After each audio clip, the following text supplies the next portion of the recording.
નમસ્કાર વિદ્યાર્થી મિત્રો, તમારું હાર્દિક સ્વાગત છે એજ્યુકેશન એન્ડ ગુજરાતી ચેનલ પર। આજનો આપણો વિષય છે ધોરણ 7 વિષય સામાજિક વિજ્ઞાન। તેમાં આપણે જોઈએ ચેપ્ટર નંબર 12, તેમનું નામ છે વાતાવરણથી સજીવો પર અસરો। પહેલો પ્રશ્ન છે કે નીચે આપેલા પ્રશ્નના સાચા ઉત્તર માટે સાચો વિકલ્પ પસંદ કરીને લખો। તેમાં પ્રશ્ન પહેલો છે, વાતાવરણ માટે કયું વિધાન અયોગ્ય છે? જવાબ આવશે વાતાવરણ વાયુ, પ્રવાહી અને ઘન તત્વોનું બનેલું છે। બીજું, વાતાવરણમાં વાયુઓના પ્રમાણની કઈ જ ખોટી છે? જવાબ આવશે સી, કાર્બન ડાયોક્સાઇડ 50%। ત્રીજું, પૃથ્વીની સપાટીને વીંટળાઈને આવેલા વાતાવરણના પ્રથમ આવરણને કયું આવરણ કહેવામાં આવે છે? જવાબ આવશે એ, ક્ષોભ આવરણ। ચોથું, રેડિયો અને ટીવીના પ્રસારણ અને ઇન્ટરનેટ માટે કયા આવરણને મહત્વનું ગણવામાં આવે છે? જવાબ આવશે સી, આયનાવરણ।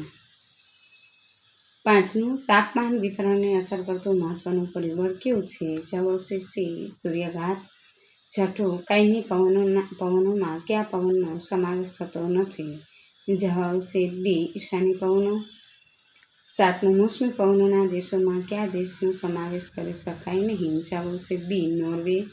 આઠમું, દરિયાઈ અને જમીનની લહેરોને કયા પવનને ગણવામાં આવે છે? જવાબ આવશે સી, સ્થાનિક પવનો। નવમું, લદ્દાખના લોકો કેવા વસ્ત્રોનો ઉપયોગ કરતા હશે? જવાબ આવશે ગરમ ઊની વસ્ત્રોનો। દસમું, નીચેનામાંથી કઈ બાબત કુદરતી વનસ્પતિની વૃદ્ધિ પર અસર કરતી નથી? જવાબ આવશે બી, પ્રાણીઓની સંખ્યા। 11મું, કઠણ અને ઇમારતી લાકડું આપતા શાક, સાલ, લીમડા જેવા વૃક્ષો કયા જંગલોમાંથી મળી આવે છે? જવાબ આવશે એ, ઉષ્ણકટિબંધીય ખરાબ જંગલો। ઉષ્ણકટિબંધીય ખરાબ જંગલો નીચેનામાંથી કયા પ્રદેશમાં જોવા મળતા નથી? જવાબ આવશે ડી, લક્ષદ્વીપ। 13મું, સમશીતોષ્ણ બારેમાસ લીલા જંગલો માટે કયું વિધાન યોગ્ય છે? જવાબ આવશે બી, તાપમાન સમ અને વાતાવરણ વરસાદ વધુ હોય છે। 14મું, દિનેશ ચીડ દેવદાર ફરની વનસ્પતિઓના જંગલોમાં ફરી રહ્યો છે તો તે કયા પ્રકારનું જંગલ હશે? સી, શંકુદ્રુમ જંગલ। 15મું છે, પર્વતની ઊંચાઈવાળા ઝાખરના પ્રદેશમાં કયું પ્રાણી જોવા મળતું નથી? જવાબ આવશે બી, હાથી। પ્રશ્ન નંબર 2, ખાલી જગ્યા પૂરો। એમાં પહેલું છે, પૃથ્વી પરના જે તત્વોનું ઘન સ્વરૂપમાં રૂપાંતર થયું હોય તેને ખાલી જગ્યા તરીકે ઓળખીએ છીએ? જવાબ આવશે મૃદાવરણ। બીજું, પૃથ્વી પરના જે તત્વોનું ખાલી જગ્યા સ્વરૂપમાં રૂપાંતર થતું હોય તેને જલાવરણ તરીકે ઓળખીએ છીએ? જવાબ આવશે જળ। ત્રીજું, પૃથ્વી પરના જે તત્વો વાયુ સ્વરૂપમાં રૂપાંતર પામ્યા હોય તે ખાલી જગ્યા તરીકે ઓળખાયા? જવાબ આવશે વાતાવરણ। ચોથું, પૃથ્વી સપાટીથી 32 કિમીની ઊંચાઈ સુધીના વાતાવરણના પળમાં ખાલી જગ્યા ટકા જેટલી હવા સમાયેલી હોય? જવાબ આવશે 99। પાંચમું, વાતાવરણ ખાલી જગ્યા અને ખાલી જગ્યા તત્વોનું બનેલું છે, ઘન, પ્રવાહી અને વાયુ। છઠ્ઠું, ક્ષોભ આવરણ સમશીતોષ્ણ કટિબંધના પ્રદેશોમાં આશરે ખાલી જગ્યા કિમી અને ધ્રુવો પર આશરે ખાલી જગ્યા કિમી ઊંચાઈ સુધી ફેલાયેલું છે? જવાબ આવશે 12 અને 8। સાતમું, ખાલી જગ્યા આવરણને ક્ષોભ સીમાથી આશરે 50 કિમી સુધીની ઊંચાઈ સુધી વિસ્તારેલું હોય છે? જવાબ આવશે સમતાપ। આઠમું, સમતાપ આવરણમાં 15 થી 35 કિમીની ઊંચાઈએ ખાલી જગ્યા વાયુનું પ્રમાણ વધારે હોય છે? જવાબ આવશે ઓઝોન। નવમું, સમતાપ આવરણની ઉપર આશરે 80 કિમીની ઊંચાઈ સુધીના આવરણને ખાલી જગ્યા કહે છે, મધ્યાવરણ। 10મું, મધ્યાવરણની ઉપર આવેલા વાતાવરણમાં ચોથા સ્તરને ખાલી જગ્યા કહે છે? જવાબ આવશે ઉષ્માવરણ। 11મું, રેડિયો તરંગોનું પરાવર્તન ખાલી જગ્યા આવરણને આભારી છે? જવાબ આવશે આયન। 12મું, આયનાવરણની ઉપરના આવરણને ખાલી જગ્યા કહે છે? જવાબ આવશે બ્રહ્માવરણ। 13મું, હવામાં રહેલ ગરમીની સપાટી ખાલી જગ્યા કહે છે? જવાબ આવશે તાપમાન। 14મું છે, સૂર્યઘાતનું પ્રમાણ ખાલી જગ્યાથી ખાલી જગ્યા તરફ જતાં ઘટે છે, વિષુવવૃત્તથી ધ્રુવો। 15મું છે, પૃથ્વીની આજુબાજુ વીંટળાઈને આવેલી ગતિશીલ હવાને ખાલી જગ્યા કહે છે? જવાબ આવશે પવન। 16મું ધ્રુવ તરફથી ધ્રુવ વૃત્ત તરફ વાતા ધ્રુવીય પવનો ખાલી જગ્યા હોય છે કાયમી. 17મું લૂ અને શીતલહેરને ખાલી જગ્યા પવનો કહે છે સ્થાનિક. 18મું સમુદ્ર અને જળાશયોમાંથી પાણીનું બાષ્પીભવન થઈ તેનું વરાળમાં રૂપાંતર થાય તેને ભેજ કહે છે. અને 19મું ભેજ ખાલી જગ્યાની પ્રક્રિયા દ્વારા વાતાવરણમાં ઉમેરાય છે બાષ્પીભવન.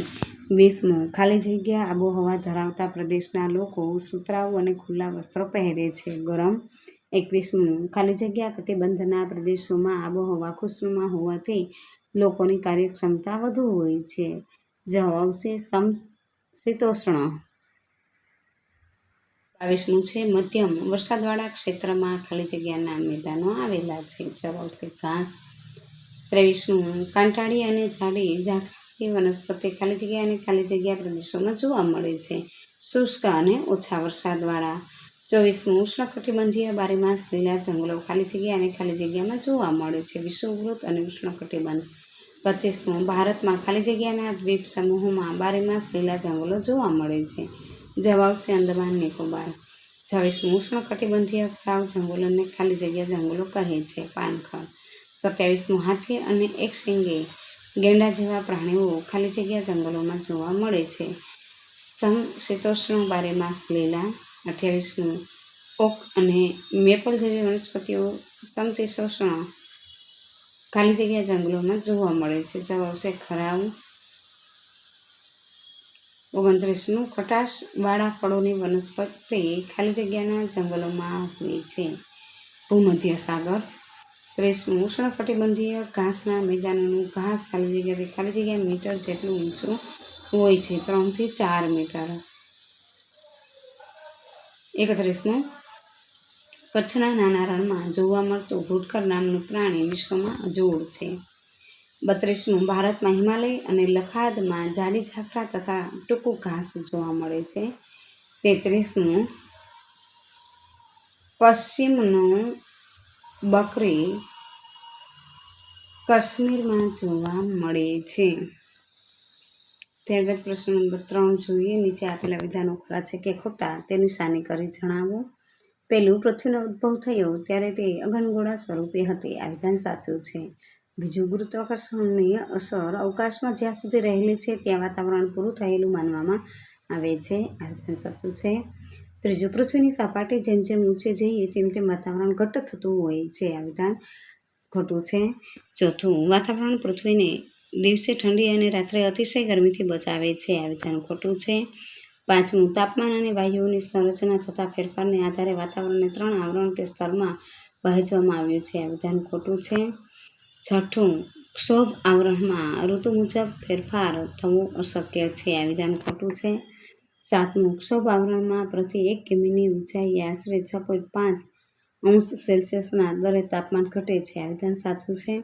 આઠમું, સમતાપ આવરણમાં વાદળો, વંટોળ, વરસાદ, ચક્રવાત વગેરે જોવા મળે છે. આ વિધાન ખોટું છે. નવમું, મધ્યાવરણમાં ઊંચાઈ પર જતાં તાપમાન વધે છે. આ વિધાન ખોટું છે. 10મું, ઉષ્માવરણમાં હવા ખૂબ પાતળી હોય છે. આ વિધાન સાચું છે. 11મું, હવામાન ટૂંકા ગાળાની પરિસ્થિતિ હોવાથી તેમાં સમયાંતરે ફેરફાર થતા રહે છે. આ વિધાન સાચું છે. 12મું, જે તે પ્રદેશની સજીવ સૃષ્ટિ, પ્રાણી સૃષ્ટિ અને માનવ જીવન પર ત્યાંની આબોહવાની અસર જોવા મળે છે. આ વિધાન સાચું છે. 13મું, તાપમાનમાં ઋતુ પ્રમાણે ફેરફાર થાય છે. આ વિધાન સાચું છે. 14મું, ઉનાળા કરતાં શિયાળામાં તાપમાન વધુ હોય છે. આ વિધાન ખોટું છે. 15મું, સમુદ્ર સપાટી પર વાતાવરણનું દબાણ સૌથી ઓછું હોય છે. આ વિધાન સાચું છે. અને 16મું, ઓછા તાપમાનવાળા પ્રદેશોમાં વાતાવરણનું દબાણ વધુ હોય છે. આ વિધાન સાચું છે. 17મું, ઓછા વરસાદવાળા પ્રદેશના છાપરા તીવ્ર ઢોળાવવાળા હોય છે. આ વિધાન ખોટું છે. 18મું, જે તે વનસ્પતિ પોતાની પ્રતિકૂળ તાપમાન અને વરસાદવાળા પ્રદેશમાં ઉગે છે. આ વિધાન સાચું છે. 19મું, કુદરતી વનસ્પતિઓના પ્રકારમાં ફેરફારનું મુખ્ય કારણ આબોહવામાં થતા ફેરફાર છે. આ વિધાન સાચું છે. 20મું, સમશીતોષ્ણ બારેમાસ લીલા જંગલોમાં વાંસ, ચીડ અને નીલગિરી જેવા વનસ્પતિઓ થાય છે. આ વિધાન સાચું છે. 21મું, શંકુદ્રમ જંગલોમાં થતી વનસ્પતિનો આકાર શંકુ જેવો હોય છે. આ વિધાન સાચું છે. ઉષ્ણકટિબંધીય ઘાસના મેદાનોની આબોહવા ઠંડી હોય છે. આ વિધાન ખોટું છે. અને 23મું, કચ્છના મોટા રણમાં સુરખાબ પક્ષીઓ જોવા મળે છે. આ વિધાન સાચું છે. ત્યારબાદ પ્રશ્ન નંબર 4 જોઈએ. નીચેના પ્રશ્નોના 1-2 વાક્યમાં ઉત્તર આપો. પેલું છે, વાતાવરણ એટલે શું? તો કે પૃથ્વીની ચારે બાજુ વીંટળાઈને આવેલા હવાના આવરણને વાતાવરણ કહે છે. બીજું, વાતાવરણમાં પાણી કયા સ્વરૂપે રહેલું હોય છે? વાતાવરણમાં ધુમ્મસ, ઝાકળ, વાદળ વગેરે સ્વરૂપે પાણી રહેલું છે. ત્રીજું, વાતાવરણને કયા કયા આવરણોમાં વિભાજિત કરેલ છે? વાતાવરણને 4 આવરણોમાં વિભાજિત કરેલ છે. ક્ષોભાવરણ, સમતાપાવરણ, મધ્યાવરણ અને ઉષ્માવરણ. ચોથું, ક્ષોભાવરણ વિષુવવૃત્ત પર કેટલા કિલોમીટર સુધી ફેલાયેલું છે? ક્ષોભાવરણ વિષુવવૃત્ત પર 16 કિલોમીટર સુધી ફેલાયેલું છે. 5મું, ક્ષોભાવરણમાં શું શું અનુભવાય છે? ક્ષોભાવરણમાં વાતાવરણના તોફાનો, અવાજના તરંગો, હવાની સંરચના, વીજળી, વરસાદ, વાદળો વગેરે અનુભવાય છે. ક્ષોભ સીમા કોને કહે છે? ક્ષોભ સીમા આવરણમાં જે ઊંચાઈએ પહોંચતા તાપમાન ઘટતું અટકી જાય તે સીમાને ક્ષોભ સીમા કહે છે. 7મું, ઉષ્માવરણને કયા 2 પેટા વિભાગોમાં વહેંચેલું છે? ઉષ્માવરણને આયનાવરણ અને બ્રહ્માવરણ એમ 2 પેટા વિભાગમાં વહેંચેલું છે. 8મું, હવામાન એટલે શું? તો કે હવામાન એટલે ટૂંકા સમયગાળાની વાતાવરણની સરેરાશ પરિસ્થિતિ. 9મું, આબોહવા એટલે શું? તો કે જે તે પ્રદેશની લગભગ 35 કે તેથી વધુ વર્ષોની સરેરાશ હવામાનની સ્થિતિને જે તે પ્રદેશની આબોહવા કહે છે. 10મું, વાતાવરણનું દબાણ કોને કહે છે? હવાના વિશાળ સ્તર તેના વજન પ્રમાણે પૃથ્વી સપાટી પર દબાણ કરે છે, જેને વાતાવરણનું દબાણ કહે છે. 11મું, કાયમી પવનો કોને કહે છે? પૃથ્વી સપાટી પર કેટલાક ભાગોમાં 12 માસ નિશ્ચિત દિશામાંથી પવનો વાય છે, તેને કાયમી પવનો કહે છે. 12મું, મોસમી પવનો કોને કહે છે? પૃથ્વીની સપાટી પર કેટલાક પવનો ઋતુ પ્રમાણે વાય છે અને તેની દિશા ઋતુ પ્રમાણે બદલાય છે, તેને મોસમી પવનો કહે છે. 13મો પ્રશ્ન છે, નૈઋત્યના પવનો કોને કહે છે? મોસમી પવનોના દેશોમાં ઉનાળામાં નૈઋત્ય દિશામાંથી પવનો વાય છે, તેને નૈઋત્યના પવનો કહે છે. 14મું, દૈનિક કે સ્થાનિક પવનો કોને કહે છે? પૃથ્વીની સપાટી પર કેટલાક પ્રદેશોમાં ટૂંકા સમય માટે હવાના દબાણમાં થતા ફેરફારના કારણે ઉદ્ભવતા પવનોને દૈનિક કે સ્થાનિક પવનો કહે છે. 15મું, રણ પ્રદેશમાં લોકો સતત ઉડતી રેતીથી બચવા કેવો પોશાક પહેરે છે? રણ પ્રદેશના લોકો સતત ઉડતી રેતીથી બચવા માટે ખુલ્લા વસ્ત્રો પહેરે છે તથા માથે રૂમાલ કે કપડું વીંટાળે છે. 16મું, ઉષ્ણકટિબંધીય લીલા જંગલોની આબોહવા કેવી હોય છે? ઉષ્ણકટિબંધીય 12 માસ લીલા જંગલોની આબોહવા ગરમ અને આખું વર્ષ ભારે વરસાદના કારણે ભેજવાળી હોય છે. 17મું, ઉષ્ણકટિબંધીય 12 માસ લીલા જંગલોમાં કયા વૃક્ષો જોવા મળે છે? ઉષ્ણકટિબંધીય 12 માસ લીલા જંગલોમાં રોઝવુડ, અબનુસ, મેહોગની જેવા વૃક્ષો જોવા મળે છે. 18મું છે, સમશીતોષ્ણ ખરાઉ જંગલોમાં કયા પ્રાણીઓ જોવા મળે છે? સમશીતોષ્ણ ખરાઉ જંગલમાં હરણ, શિયાળ, વરુ જેવા પ્રાણીઓ જોવા મળે છે. શંકુદ્રમ જંગલો ક્યાં જોવા મળે છે? શીત આબોહવા ધરાવતા પ્રદેશો એટલે કે આશરે 50° ઉત્તરથી 90° ઉત્તર અક્ષાંશના પ્રદેશોમાં તથા ઊંચા પર્વતીય પ્રદેશોમાં શંકુદ્રમ જંગલો જોવા મળે છે. 20મું છે, શંકુદ્રમના જંગલોમાં કયા પ્રાણીઓ વધુ જોવા મળે છે? શંકુદ્રમના જંગલોમાં વાંદરા, ધ્રુવીય રીંછ, કસ્તુરી મૃગ અને યાક જેવા પ્રાણીઓ છે વધારે જોવા મળે છે. 21મું, ઉષ્ણકટિબંધીય ઘાસનું કયું મેદાન પ્રખ્યાત છે? ઉષ્ણકટિબંધીય ઘાસના મેદાનોમાં આફ્રિકામાં આવેલું સવાનાનું ઘાસનું મેદાન એ વિશ્વભરમાં પ્રખ્યાત છે. 22મું, ઉષ્ણકટિબંધીય ઘાસના મેદાનોમાં કયા પ્રાણીઓ જોવા મળે છે? ઉષ્ણકટિબંધીય ઘાસના મેદાનોમાં સિંહ, ચિત્તા, હાથી, ઝીબ્રા, જીરાફ અને હરણ જેવા પ્રાણીઓ છે એ જોવા મળે છે. 23મું, રણ પ્રદેશમાં કઈ કઈ વનસ્પતિ જોવા મળે છે? રણ પ્રદેશમાં બોરડી, થોર, બાવળ, ખીજડો વગેરે વનસ્પતિ જોવા મળે છે. 24મું, જાડી ઝાખરા ક્યાં જોવા મળે છે? પર્વતની ઊંચાઈવાળા પ્રદેશમાં આબોહવા ઠંડી અને શુષ્ક હોય છે, ત્યાં જાડી ઝાખરા અને ટૂંકું ઘાસ જોવા મળે છે. 7મો પ્રશ્ન, જોડકા જોડો. વિભાગ એમાં પહેલું છે નાઇટ્રોજન, જવાબ આવશે સી 130 કિમી સુધી. બીજું ઓક્સિજન, જવાબ આવશે ડી 110 કિમી સુધી. ત્રીજું કાર્બન ડાયોક્સાઇડ, જવાબ આવશે બી 20 કિમી સુધી.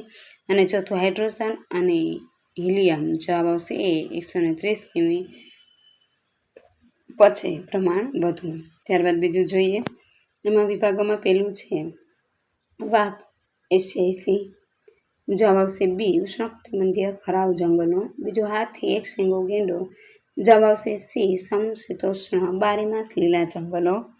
ત્રીજું હરણ અને શિયાળ. જવાબ આવશે ડી સમશીતોષ્ણ ખરાવ જંગલો. ચોથું ધ્રુવીય રીંછ યાક. જવાબ આવશે એ શંકુદ્રમના જંગલો.